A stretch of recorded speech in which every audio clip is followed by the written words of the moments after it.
umaga po sa bawat isa, purihin ng Panginoon.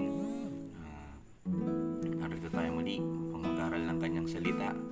At sa ating panimula, tayo po ay umawit muna ng isang awitin. Marahil ay alam niyo na po itong lahat at madalas na itong pinapakanta sa mga Lord of Faith churches. So, awitin po natin ang Diyos ang kalakasan.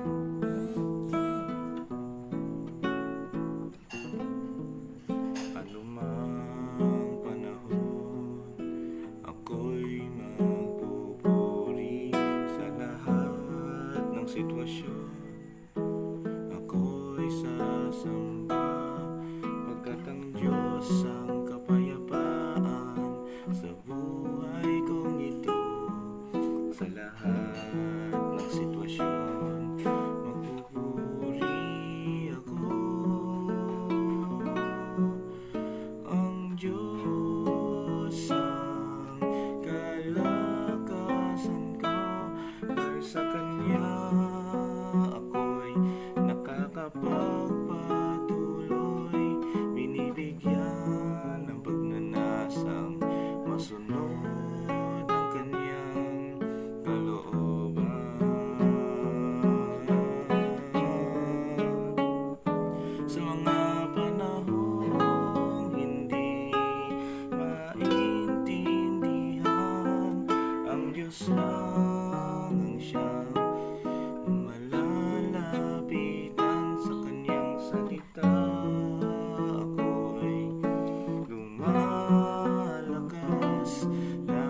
kasama at lumayakap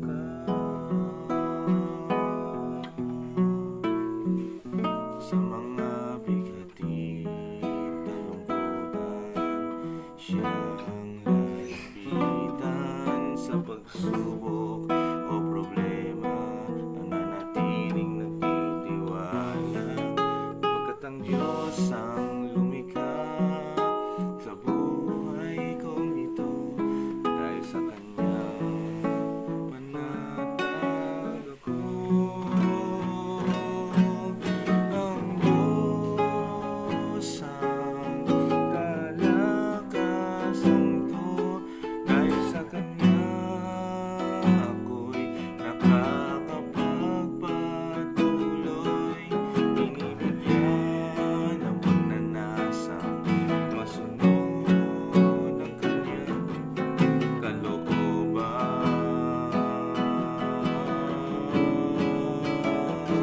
Sa mga panahong hindi maintindihan, ang Diyos lang ang siyang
magkasama at yumayakan.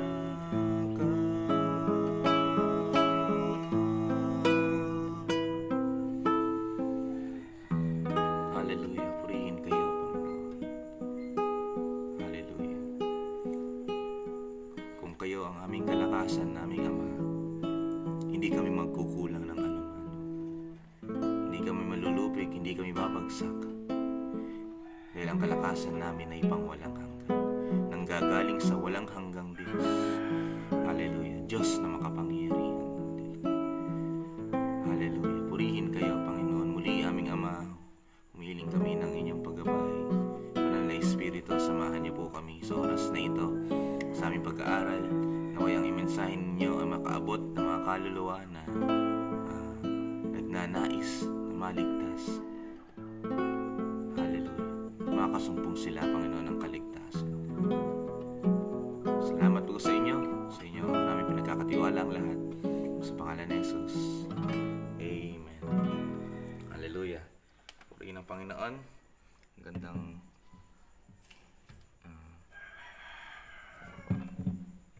umaga po sa bawat isa. Dito po tayo ngayon sa Bulacan.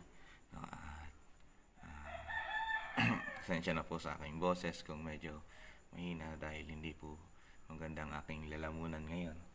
Gayunpaman, patuloy tayong mag-aral ng kanyang salita. May pagbukas po kayo sa akin sa Mateo chapter 7. Mateo chapter 7. Ito po sa verse 13 hanggang 14. Mateo chapter 7 verse 13 hanggang 14. Naririnig niyo po ba ako ng maayos? Naririnig niyo po ba ako ng maayos? Mateo chapter 13. Mateo chapter 7 13 hanggang 14. Hallelujah. Sabi po dito, pumasok kayo sa makipot na pintuan dahil maluwag ang pintuan at malapad ang daan patungo sa kapahamakan at marami ang pumapasok doon. Verse 14, ngunit makipot ang pintuan at mahirap ang daan patungo sa buhay na walang hanggan at kakaunti lang ang dumadaan dito. So, mga matatagal ng Kristiyano, alam na natin tong bersikulo na ito na sa makipot na pintuan ay uunti lang ang nakapunta dahil makipot ang daanan patungo dun sa buhay na walang hanggan. Pero dun naman sa malapad ang daan, no, patungo naman ito sa kapahamakan. Madali lang mapunta, no, sa kapahamakan. Napakadaling magkasala. Napakadaling bumagsak. No? Kahit nga sa isang lingon lang ay pwede ka nang magkasala. Kahit nga sa isang salita lang, pwede ka nang magkasala. Kahit sa isang kilos lang ay pwede ka mapunta sa kapahamakan. Napakadali. Lalo na sa panahon ngayon, kahit saan ka magpunta, no, maaari kang makagawa ng pagkakasala. Di katulad ng mga unang panahon, no, ng mga 1900s and above, no, ay ang kasalanan ay itago. Ngunit sa panahon ngayon, ang kasalanan ay mas hayag. At mas madali ang bumagsak sa pagkakasala sa mga panahon ngayon. Kaya ang sinasabi dito, no, na ang daan patungo sa kapahamakan ay malapad, hindi masikip, no, hindi mahirap daanan. No, at marami pa nga, no, na pumapasok sa daanang iyon, sa pintuang iyon. Ngayon naman sa verse 14, sinasabi dito na makipot naman ang daanan papunta sa buhay na walang hanggan. Hindi lang ang mahirap, kundi makipot. At sinasabi dito na kakaunti lang ang dumadaan dito. So alam natin na ang sinasabi dito ay patungkol sa langit at impyerno. At ang mga nagnanais, no, na pumunta sa kalangitan, no, buhay na walang hanggan, no, ay uunti lamang. Dahil napakahirap yung daan. Nung sinabi ng Panginoong Jesus na yung, sa English po kasi, narrow gate. Nung sinabi ng Panginoong Jesus na yung narrow gate na iyon ay mahirap, no? Talagang ang pamumuhay bilang Kristiyano ay napakahirap. No? Sa pagsunod sa Panginoong Jesus, may mga bagay na dapat nating gawin. Una, kailangan ay patayin natin ang ating sarili sa Galatia. May pagbukas po kayo sa akin sa Galatia chapter 2 verse 20.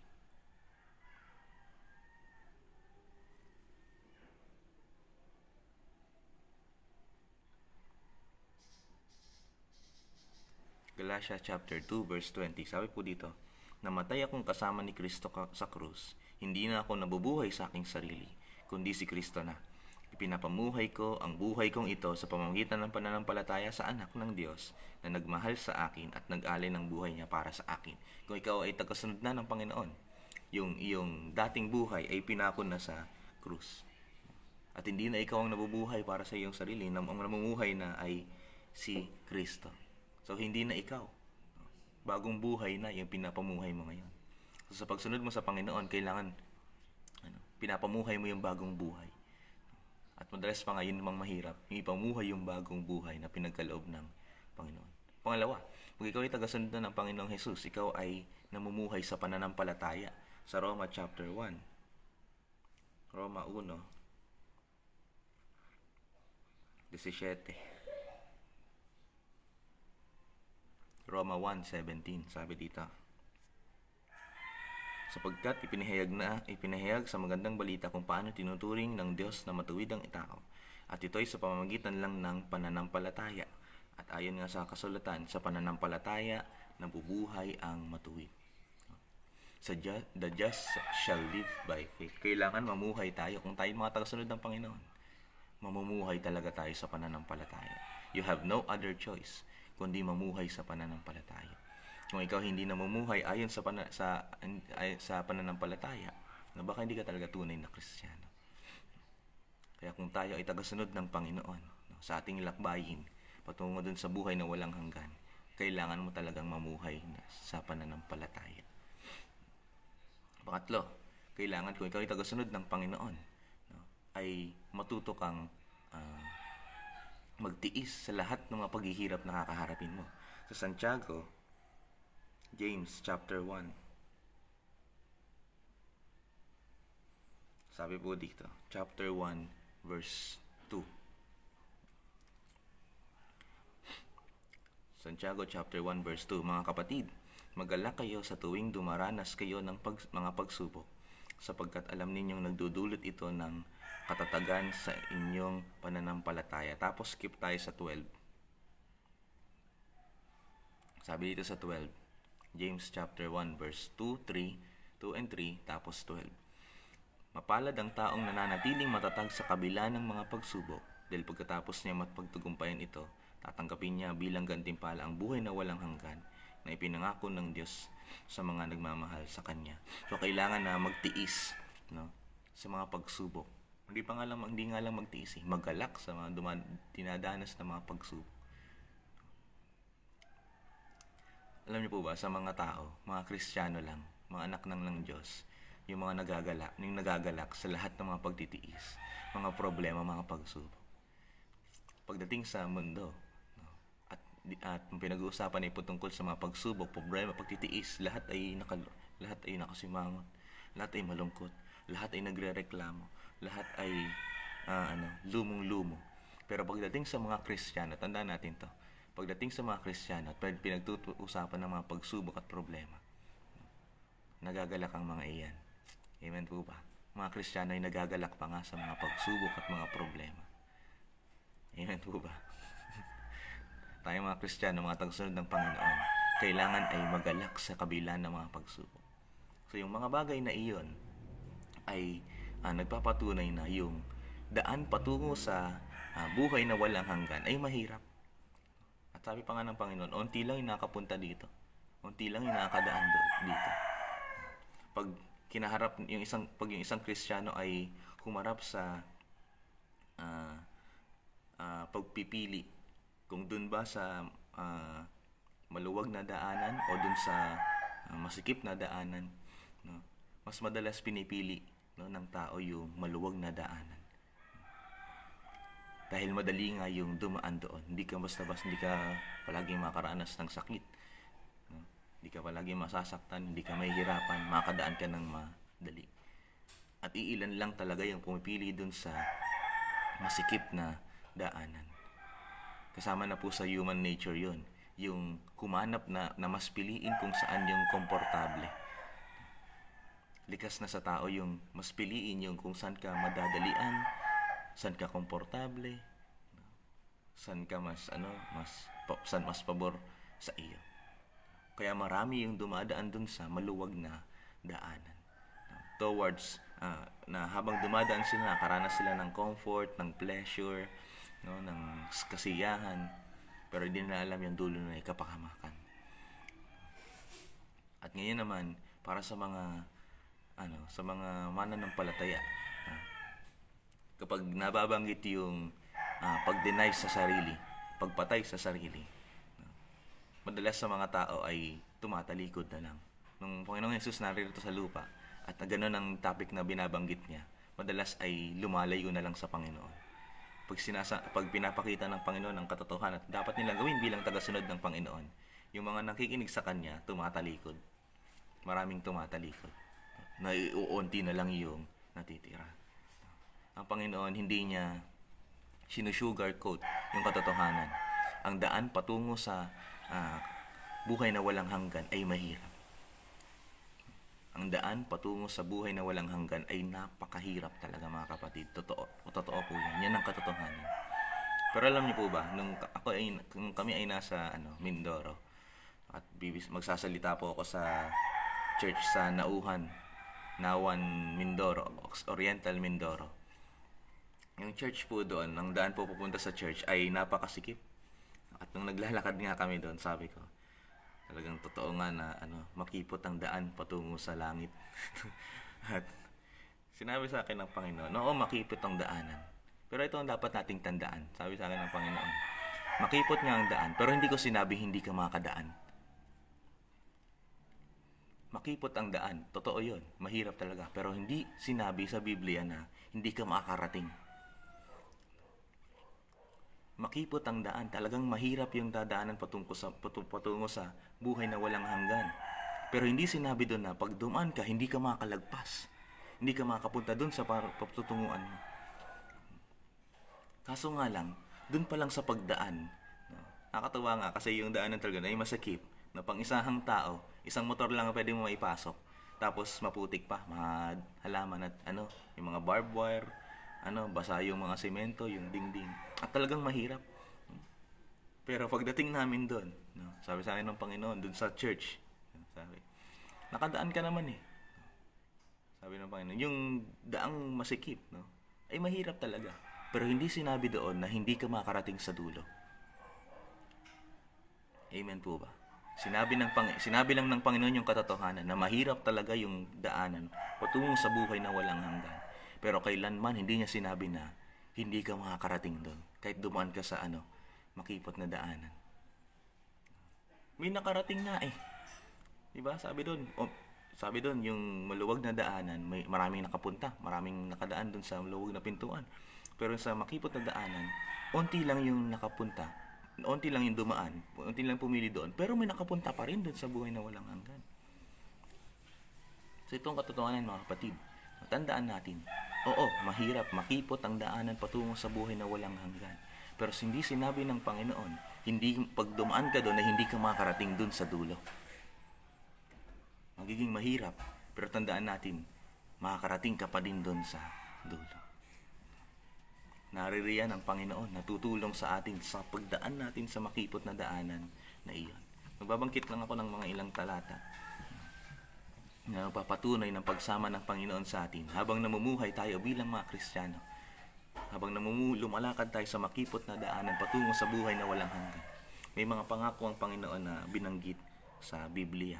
Una, Colossus chapter 1. Oras na po ba?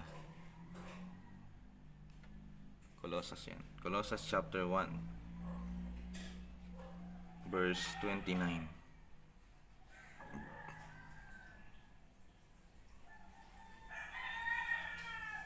Basahin na natin sa 28. Colossians chapter 1 verse 28 to 29, sabi dito. Kaya nga ipinangangaral namin si Kristo sa lahat ng tao. Pinapaalalahanan at tinuturoan namin ang bawat isa ayon sa karunungang binigay sa amin ng Diyos. Sa ganoon, maihaharap namin ang bawat isa sa Diyos ng ganap sa pakikipag-isa nila kay Kristo. At para matupad ito, nagpapakahirap ako sa pamamagitan ng kapangyarihan ni Kristo na nagpapalakas sa akin. Mga nangangaral ng salita ng Diyos, mga pastor na naghahayag ng salita ng Diyos. Alam niyo po yung hirap. Mahirap talaga yung maghayag ng salita ng Diyos. Ngunit, sabi nga ni Apostol Pablo, sa paghayag ng kanyang salita, nagpapakahirap siya sa pamamagitan ng kapangyarihan ni Kristo na nagpapalakas. Dumadaan siya sa hirap. Pero dahil nandiyan, yung lakasan ng nanggagaling sa Panginoon, kapangyarihan ni Kristo na nagpapalakas sa kanya, napapagtagumpayan niya yung mga paghihirap na yun. O diba, nandun yung paghihirap. Totoo yun, nandun yung paghihirap.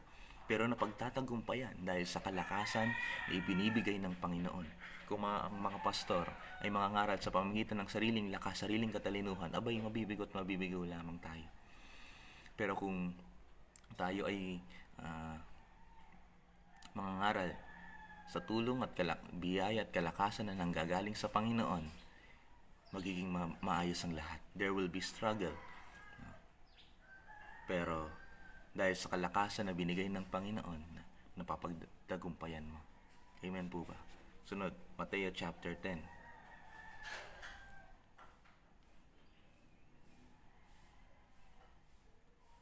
Mateo chapter 10 verse 22.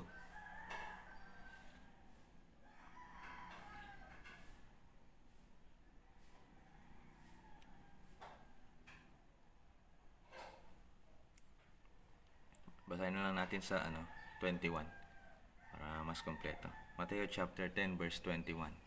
Sabi dito, sa panahong iyon may mga taong ipagkakanulo ng kanilang kapatid para patayin. Ganon din ang mga ama sa kanilang mga anak at ang mga anak sa kanilang mga magulang. Verse 22, kapupootan kayo ng lahat dahil sa pagsunod niyo sa akin. Ngunit ang mananatiling tapat hanggang wakas ay maliligtas. So, sinasabi dito, sa pagsunod ng Panginoon, sa Panginoon, sa pagsunod natin sa Panginoon, meron talagang magagalit sa atin. Meron mga tao na kapupootan tayo dahil sa pagsunod natin sa Panginoon. Pero ano sabi doon? No? Ngunit ang mananatiling tapat hanggang wakas ay maniligtas. Alam niyo po ba, isa sa mga dahilan kung bakit yung ibang mga Kristiyano ay tumatalikod sa Panginoon ay dahil sa pamilya. Dahil kinukutya ng pamilya, dinuduro-duro, pinapahiya ng pamilya, sariling kapamilya, bumibigat ang kanilang damdamin, at tumatalikod na lang sa Panginoon. Huwag lang magalit ang kapamilya sa kanila. Ganun yung mga madalas na nangyari. Minsan nga, hindi pa negatibo. Dahil kailangan ng pamilya. Kailangan ka namin eh. Kailangan ng yung sa ganyan, ganito. At dahil sa kabesihan, ay tumatalikod na sa Panginoon. O okay, mas kailangan ka nga talaga nila. Kailangan nilang maligtas. Kailangan nilang makarinig ng salita ng Diyos. At ikaw na ang gagamitin ng Panginoon na daan para makarating yung salita ng Diyos sa kanila. Kaya sa pamumuhay natin bilang Kristiyano, may magagalit talaga sa atin. Lalo, yun yung mga hindi Kristiyano. Magagalit talaga sa kapupootan talaga tayo. Pero sabi doon sa Panginoon, sabi sa salita ng Diyos, sabi niya, ngunit ang mananatiling hanggang wakas ay maliligtas. Kailangan manatili ka. Kahit maraming mapupuot sa'yo, kahit maraming magagalit sa'yo, maraming magsasalita sa'yo ng masama. Ang mahalaga ay manatili ka hanggang wakas. At kapag nanatili ka hanggang wakas, maliligtas ka. Amen po ba? Hallelujah. Isa pa. 2 Korinto.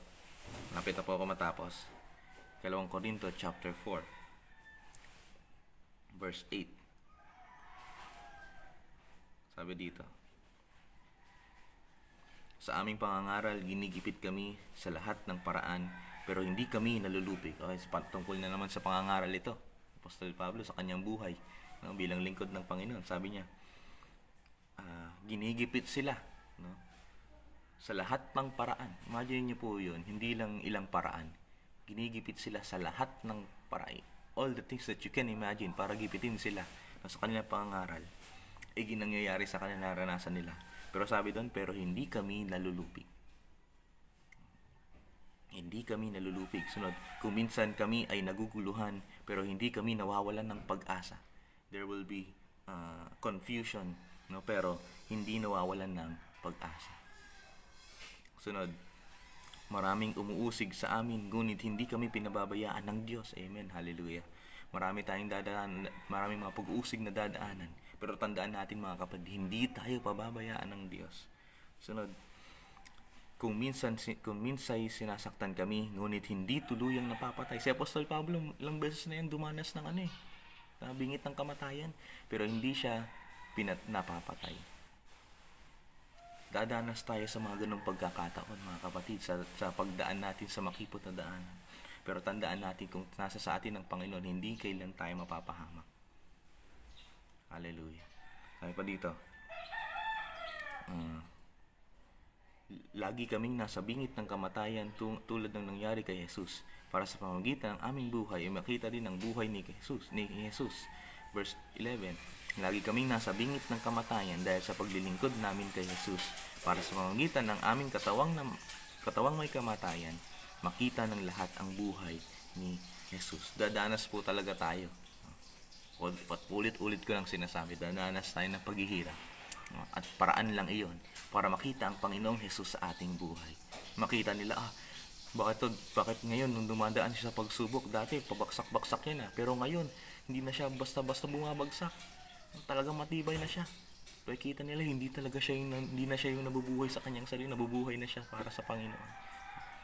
At talagang kapangyarihan na lang talaga ng Panginoon ang nagpapatatag sa kanya. Kung dumadaan ka sa mga paghihirap at pagsubok, bumabagsak ka. Ngayon, dahil ikaw ay anak na ng Diyos, dadaan ka sa makipot na daanan, makakapagtagumpay ka. Dahil sa tulong ng Panginoon. Verse 12, maaring mamatay kami dahil sa aming pangangaral, pero ito naman ang nagdudulot sa inyo ng buhay na walang hanggan, kahit dumating ka na sa kamatayan. Kung ito naman ay magdudulot sa kapupurihan ng Panginoon para maligtas sa mga kaluluwa, purihin ang Diyos. Hallelujah. Tagumpay ka pa rin. Namatay ka lang pero nagtagumpay ka pa rin. Hallelujah. Isa pa. Isaiah chapter 41 verse 10. Alam natin yan. Fear not, for I am with you. Huwag tayong matakot. Kasama natin ng Panginoon. Mga kapatid, siksikin nga natin ito sa ating mga kokote. Ang Panginoon ay makapangyarihan. Amen. Ang Panginoon ay nakakaalam ng lahat. Ang Panginoon ay matalino. Amen? Siksik natin yun sa ating mga isipan, sa ating mga kokote. Yung Diyos na iyon na binabanggit natin, ito lang, kasama natin. Kasama natin palagi. Sa basketball, kapag may kasama kang malakas, panatag ka. Ngayon, ngayon ang katotohanan, kasama natin ng Diyos. Kailangan mas panatag ka. Amen po. Kaya nga sinabi ng Panginoon doon sa Isaiah chapter 41 verse 10, fear not, for I am with you. Hindi mo kailangang matakot dahil kasama mo ako. Hindi mo kailangang matakot dahil kasama mo yung Diyos na makapangyarihan. Ngayon, sabi pa nga doon sa susunod na buti lang may nag-comment ng verse. Palalakasin kita at tutulungan, iingatan kita sa pamamagitan ng aking kapangyarihan na siya ring makapagliligtas sa iyo. Hindi mo lang kasama ang Panginoon, hindi lang siya nakatayo doon, steady lang, na dormant, na parang passive, no? Sabi pa nga doon, palalakasin tayo, tutulungan tayo, iingatan tayo sa pamamagitan ng kapangyarihan ng tao? Hindi. Kapangyarihan ng Panginoon na makapagliligtas, hindi makapagpapabaya. Kapangyarihan na makapagliligtas sa atin. Hallelujah. Kaya pag sinabi ng Panginoon, fear not, for I am with you, huwag tayong matakot. Mahirap yung daan patungo sa buhay na walang hanggan, pero hindi mo kailangang matakot dahil kasama mo ang Diyos na makapangyarihan. Isa pa, para isang baksakan na lang. Hebreo chapter 12. Hebreo chapter 12. Verse 1 hanggang sa mga sumusunod. verse 1 to 4. Napapaligiran tayo ng maraming tao na nagpapatotoo tungkol sa pananampalataya nila sa Diyos. Kaya talikuran natin ang kasalanan pumipigil sa atin at alisin ang anumang hadlang sa pagtakbo natin. Sabi doon, we are surrounded by a great cloud of witnesses. Nagpapatotoo sa tungkol sa pananampalataya nila sa Diyos. Marami nang nakalagpas. Dahil sa panahon ngayon, mga kapatid, marami nang nakalagpas doon sa sa makipot na daanan. Napagtagumpayan nila yung makipot na daanan na iyon.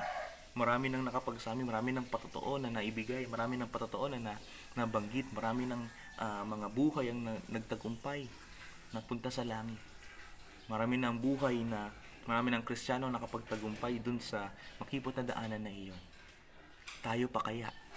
Pare-parehas lang naman silang anak ng Diyos at tayo rin ay mga anak ng Diyos. Tayo pa kaya ay hindi makakadaan dun sa makipot na daan?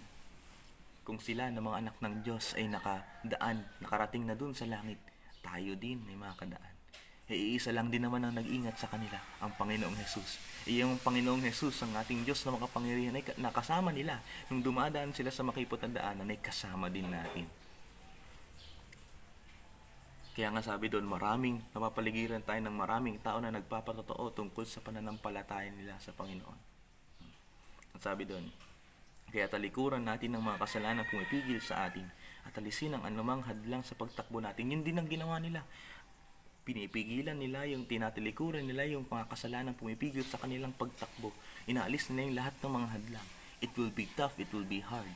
Pero nung inalis nila iyon, nagtagumpay sila. Ngayon nagpapatotoo na sila. Kaya pa nga doon, buong tiyaga tayong magpatuloy sa takbuhing tinakda ng Diyos para sa atin. Magpatuloy. Verse 2. Ituon natin ang ating paningin kay Jesus na siyang sandigan ng pananampalataya natin mula sa simula hanggang sa katapusan. Tiniis niya ang paghihirap sa krus at hindi niya ito ikinahiya. Nilinisip niya ang kaligayahan na naghihintay sa kanya. At ngayon nga, nakaupo na siya sa kanan trono ng Diyos.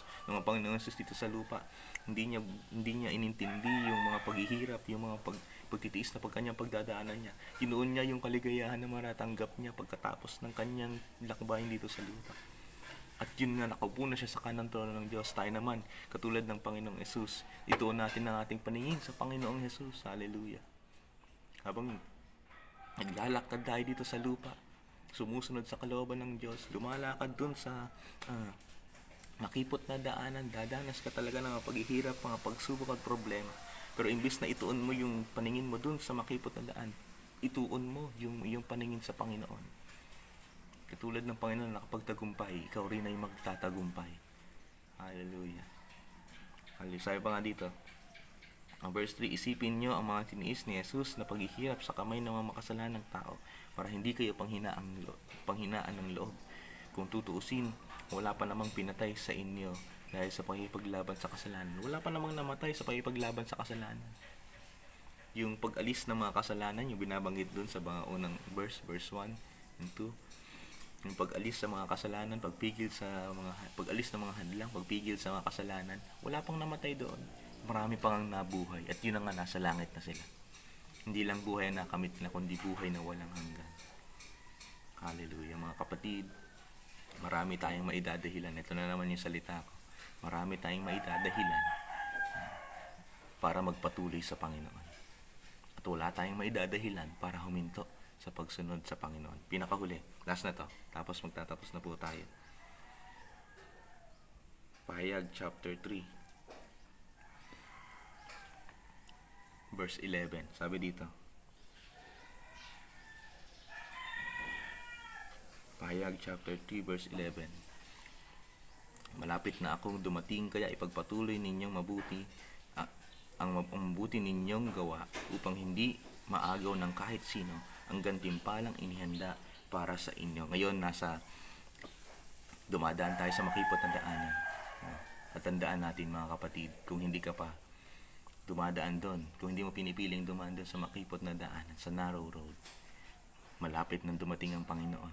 Ngayon pa lang, piliin mo na dumaan doon sa masikip na daanan at ipagpatuloy yung mabuting gawa, upang hindi maagaw yung sabi doon, upang hindi maagaw sa atin yung gantimpalang inihanda sa atin, para sa atin. Kailan ka pa magdidesisyon? Baka mamaya sa panahon na magdidesisyon ka na, yun na yung panahon na babalik ang Panginoon. Ngayon pa lang mga kapatid, God has given us all the things that we need para malakaran natin. Hindi nga lang malakaran, matakbuhan natin yung makatakbo tayo sa gitna ng masikip na daanan.